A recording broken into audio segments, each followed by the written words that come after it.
5-Minute Habits for Healthy Living. This week's habit is called Do Not Smoke.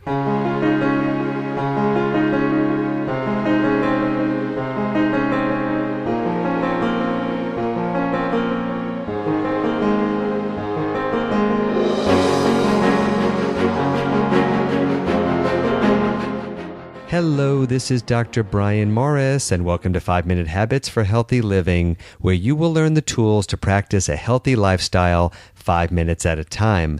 Life has become very complicated with a seemingly endless amount of health information at our fingertips on the internet. How do you know what to believe and what not to believe? In these podcast episodes, I will sort through the maze of health information and distill it into easy to digest, time-tested, evidence-based practical strategies for optimal health.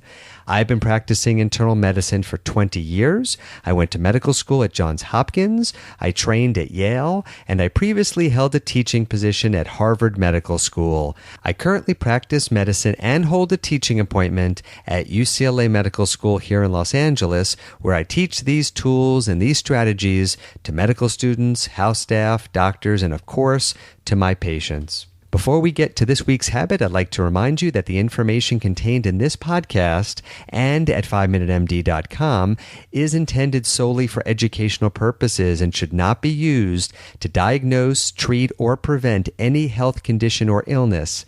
This information may not apply to a specific health situation and is not a substitute for medical care by a qualified, licensed, board-certified healthcare professional. Please consult with your healthcare provider before implementing any of the ideas in this podcast or making any changes in your healthcare regimen. This week's habit is called Do Not Smoke. This should be a relatively simple habit to discuss, but it's not an easy one. Smoking is one of the worst things that we can do to our bodies, and sadly, many people are still smoking. It is one of the most difficult habits to stop. As you probably know, cigarettes are incredibly addictive and incredibly challenging to stop. In current society, we all know that smoking is bad for our health, that smoking increases the risk of heart attacks, strokes, many forms of cancer, etc. Smoking accelerates the aging process at a staggering rate. This is most noticeable in the skin of smokers, who often look 10 to 20 years older than they really are. On the other hand, those who have smoked know that stopping smoking is fraught with challenges and difficulties. Many smokers will say that they know that it's bad for them, but they either feel like they can't stop or they aren't quite ready to stop. To help someone stop smoking, I approach it through 4 steps. Step 1 is to convince the smoker that it is crucial that he or she stop smoking. We discussed the fact that smoking increases the risk of just about every known disease, but especially many cancers, as well as heart attacks and strokes. Once the person fully understands how important it is to stop smoking, then we move on to readiness. Is the person ready to stop? This involves not only reviewing the damage that smoking causes, but also the enjoyment that that person gets from smoking. We can't ignore the fact that some people really enjoy smoking, and the smoker has to not only be convinced that smoking is harmful, but also that the risks of smoking outweigh the enjoyment. This step usually involves discussing all of the possible pain that the person may experience down the road, such as lung disease, hospitalizations, and early death. All of the life experiences that he or she could miss because of smoking. All the graduations, all the weddings, all the important events that he or she might not attend because of the smoking.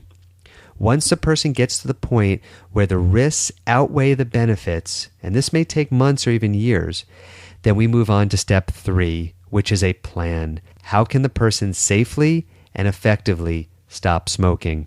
This is a step that the person should take with his or her healthcare provider to discuss the main tools available to help the person stop smoking.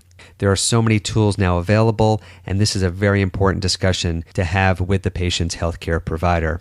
And the 4th step is maintenance, discussing how to sustain the process of stopping smoking once the person has fully stopped. The average smoker takes 7 tries to stop smoking, so it's pivotal that each person have a maintenance plan in place to ensure the optimal chance for success.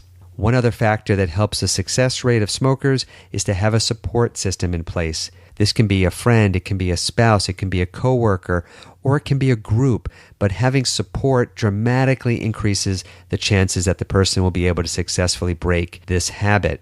Bottom line, though, is that a smoker must find a way to stop smoking, no matter how long it takes and no matter how many attempts to stop have been made in the past.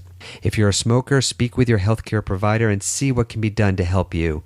Consider hypnosis. Consider all of the newer ways that are now available to help stopping smoking. Speak with your healthcare provider to see what would be safest and most effective for you. The key is to stop smoking, and the effort to do so is worth it for the sake of the smoker and for the sake of that person's loved ones. Let's keep the dialogue going. Let me know what you think of this week's Habit for Healthy Living. Post your comments and your experiences on the 5 Minute MD Facebook page. Follow us on Twitter at Brian Morris MD, and visit us anytime on our website, 5minutemd.com. Let your friends and your family and your colleagues know about this podcast, and make sure that you are subscribed on iTunes. When you subscribe to the podcast on iTunes, you will receive new podcast episodes as soon as they are posted. And if you're finding the information on this podcast helpful, we would really appreciate it if you would take a moment and stop by iTunes and leave us a review. Thank you so much for listening, and remember to make today count. I will see you at the next 5.